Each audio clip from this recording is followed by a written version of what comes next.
మీ ఎలాంటి వ్యాపార ప్రకటనలకైనా వెంటనే మా ఛానల్ సంప్రదించండి. ప్రస్తుతం మనతో పాటు ప్రముఖ ఆధ్యాత్మికవేత్త, జ్యోతిష వాస్తు పండితులు, లలితాదేవి ఉపాసకులు బ్రహ్మశ్రీ నానాజీ పట్నాయక్ గారు ఉన్నారు. గురువు గారితో మాట్లాడదాం. నమస్కారం గురుగారు. శ్రీమాత్రే నమః. మే నెల మకర రాశి వాళ్ళకి విశేషంగా ఏ విధంగా ఉండబోతుంది, ఎలాంటి పరిహారాలు చేసుకుంటే ఈ నెల వెనక కలిసి వస్తుంది? తప్పకుండా అండి. రాస్యాధిపతి అయినటువంటి శని 3లో ఉన్నాడు. వీళ్ళకి ధనస్థానంలో రాహువు, శని 3లో పరాక్రమ స్థానంలో ఉంటే ఇంకొక పరాక్రమ గ్రహంతో కలిసి ఉన్నాడు అక్కడ. ఆస్తులు, ఈ విద్యాస్థానంలో రవి బుధుడు ఉండడం, సంతాన స్థానంలో శుక్రుడు, 6లో గురువు, శత్రుస్థానంలో గురువు ఉన్నాడు, అష్టమంలో కేతు ఉన్నాడు. సో ఈ చంద్రుడైతే 12 రాసులు తిరుగుతూ ఉంటాడు. ఈ గ్రహస్థితిని అనుసరించి వీరికి ఎలా ఉండబోతుంది, ఏ దేవత ఆరాధన చేసుకోవాలి అనేటువంటి అంశాలు చెప్తుంది నేనైనప్పటికీ చెప్పిస్తుంది సాక్షాత్ లలిత అమ్మవారిగా భావిస్తూ ఆ లలితాంబిక అమ్మవారి యొక్క అనుగ్రహం పరిపూర్ణంగా కలగాలని మనస్ఫూర్తిగా కోరుకుంటూ, ఇక్కడ ఎప్పుడైతే రాస్యాధిపతి 3వ స్థానంలో ఉన్నాడు, వీరు ఎక్కువగా ఇంట్లో ఉండడం కంటే కూడా బయట ఎక్కువగా తిరుగుతూ ఉంటే వీళ్ళకి మంచిది. కాకపోతే ఇక్కడ ఏంటంటే 3వ భావంలో కుజుడు ఉన్నందుకు వీళ్ళు ఏదైనా మాట్లాడేటప్పుడు, కమ్యూనికేట్ చేసేటప్పుడు చాలా జాగ్రత్తగా చేయాలండి. ఏదో అంటే తొందరపాట్లు ఏదో చేయడం ఇట్లా చేయకూడదు, ముఖ్యంగా గుర్తుపెట్టుకోండి. కాబట్టి ఇది ప్రధానంగా పాటించాలి. అలాగే వీళ్ళకి అగ్రిమెంట్స్ మెయిల్ పంపించేటప్పుడు, వాట్సాప్ చేసేటప్పుడు ముఖ్యంగా శని మంగళవారాలు ఎటువంటి అగ్రిమెంట్స్ చేయకపోవడమే మంచిది. వీరికి అన్నదమ్ముల వరుసల వార్త అనవసరమైన డిస్టర్బెన్స్ వస్తూ ఉంటాయి.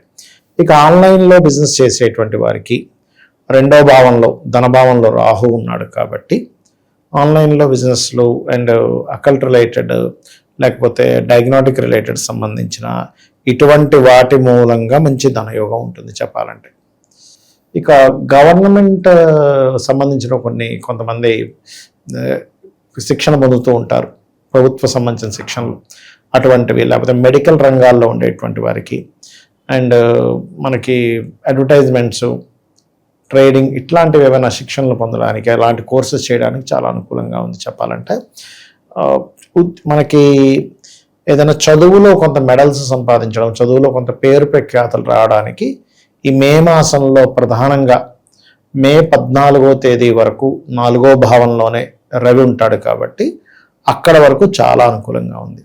కాకపోతే మే 12 నుంచి కొంచెం కుజుడు వస్తున్నాడు కాబట్టి అక్కడి నుంచి కొంచెం ఏమవుతుందంటే వీరికి చెప్పాలంటే 12 వరకు అనుకూలత ఉంది. 12 నుంచి ఎప్పుడైతే కుజుడు ఎంటర్ అవుతున్నాడో స్ట్రెస్ కొంచెం పెరుగుతుంది విద్యా విషయంలో. అయితే వీరికి ఇప్పుడు 3లో అధిక గ్రహాలు ఉన్నాయి కాబట్టి మకరం వారికి ఏదైనా ఒక ప్రాపర్టీ అమ్మడానికి అనుకూలంగా ఉండే సమయం, కొనడం కంటే కూడా. మనకు చూడండి, ఒక్కోసారి కొన్ని స్థలాలు కానీ గృహాలు కానీ అమ్మేస్తే కానీ నాకు ఈ ప్రాబ్లం క్లియర్ అవ్వదు, లేకపోతే ఇంకోటి తీసుకుందాం అనుకుంటూ ఉంటారు. అది అమ్మడానికి కూడా మనకి యోగం రావాలి ఎప్పుడు కూడా, కొనడానికి మాత్రమే కాదు. సో ఎప్పుడైతే వీళ్ళు అమ్మడానికి ఈ ప్రయత్నాలు చేస్తుంటారో ఖచ్చితంగా ఇక్కడ వీళ్ళకి అనుకూలత అనేటువంటిది ఏర్పడుతుంది చెప్పాలంటే. అండ్ ఈ మాసంలో కొంత అమ్మకాలు కొనడాలు 2 కూడా జరుగుతాయి. సంతానం కోసం చేసే ప్రయత్నం జరుగుతుంది, ప్రయత్నం ఫలిస్తుంది ముఖ్యంగా. అలాగే సంతానాన్ని విదేశాలకు పంపించాలనే ప్రయత్నం కూడా ఫలిస్తుంది. సినిమా ఫీల్డ్ వాళ్ళకి, కళా రంగాల్లో ఉండేటువంటి వారికి, ఫ్యాషన్ రంగాల్లో ఉండేటువంటి వారికి ఏదైనా అందానికి సంబంధించిన ఉంటాయి, అది పెర్ఫ్యూమ్స్ అనుకోండి, లేకపోతే బ్యూటీ పార్లర్స్ అనుకోండి, సినిమా ఫీల్డ్ అనుకోండి, వీటికి సంబంధించిన ఫీల్డ్స్లో ఉండేటువంటి వారికి ఫైనాన్షియల్గా చాలా బాగుంటుంది. అలాగే ఆ థాట్స్ కూడా బాగా రావడం, ఒక డైరెక్టర్కి ఇంకా మంచి థాట్స్ రావడం, ఎందుకంటే పంచమంలో పంచమాధిపతి శుక్రుడు క్రియేటివ్ కారకుడు ఉన్నాడు కదా, కాబట్టి ఆ విషయంలో బాగుంటుంది. కాకపోతే వీళ్ళకి ఏంటంటే గురువు 6లో ఉన్నందుకు ఎట్టి పరిస్థితుల్లో కూడా గురువులతో అనవసరమైనటువంటి గొడవలు పెట్టుకోకూడదు. ఇక్కడ ఏమవుతుందంటే అనవసరమైన గొడవ మూలంగా వాళ్ళ నుంచి వీళ్ళకి అనవసరమైన వ్యతిరేకతలు, గొడవలు, ఘర్షణలు ఇవి బలంగా చూపిస్తున్నాయి చెప్పాలంటే. అది విదేశీ ప్రయత్నాల పరిస్థితి ఏంటి గురుగారు? విదేశీ ప్రయత్నాలంటే ఒకటండి, ఇక్కడ మకరం వారికి 12వ అధిపతి అయినటువంటి గురువు 6లో ఉన్నందుకు విదేశాలకు వెళ్ళి చదువుకోవడానికి అయితే అనుకూలంగా ఉంది.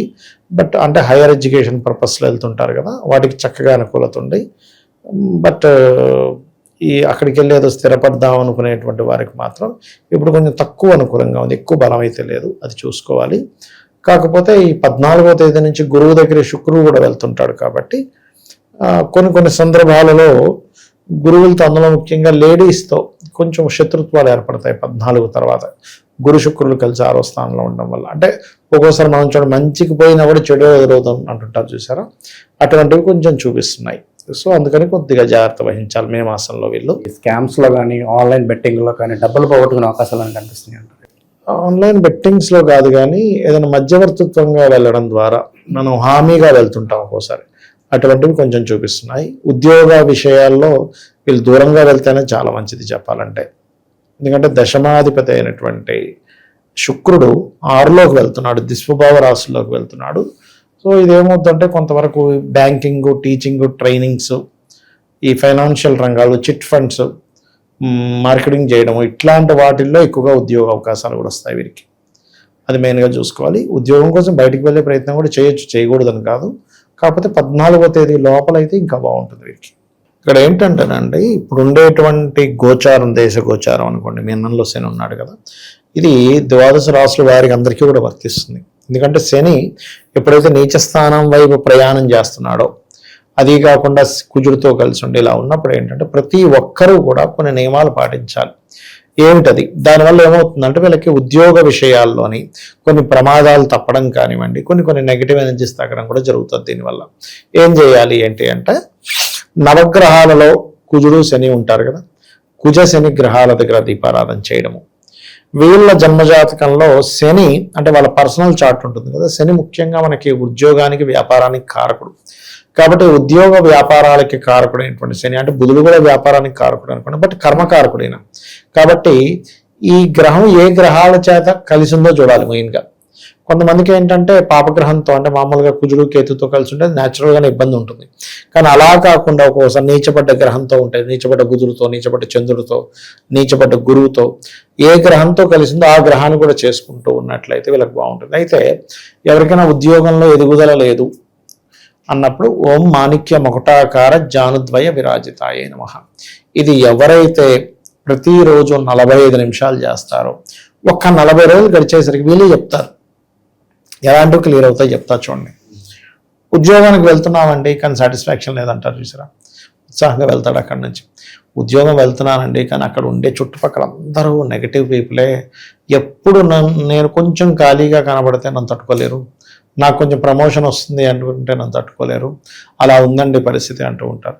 అటువంటి వాటికి కూడా ఈ మంత్రం పనిచేస్తుంది బ్రహ్మాండంగా. అది అలాగే కాస్త గోవులకి బెల్లం తినిపించడము.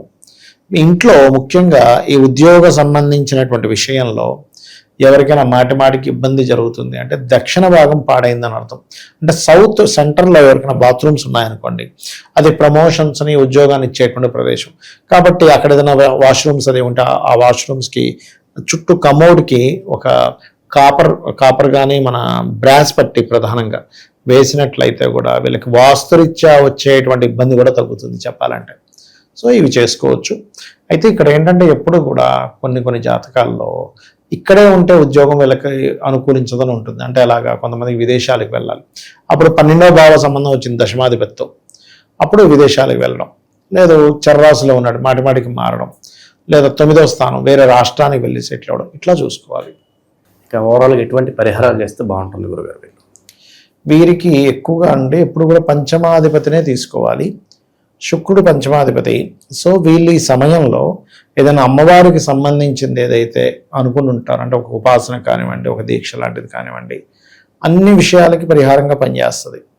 అలాగే 3లో ఉండేటువంటి గ్రహాలను కూడా మనం తీసుకుంటాం. ఎందుకంటే 3లో ఉండే గ్రహాలే పంచమాధిపతిని చూస్తున్నాయి కాబట్టి వీటిని కూడా కంట్రోల్ చేయాలి. కాబట్టి నవగ్రహాల్లో పర్టికులర్గా శని కుజ గ్రహాల దగ్గర దీపారాధన చేయడము, మరియు అదేవిధంగా గమనించుకున్నట్లయితే గోవులకి క్యారెట్స్, బెల్లము తినిపించడము, ఇవి చేసినట్లయితే ఇంకా బాగుంటుంది.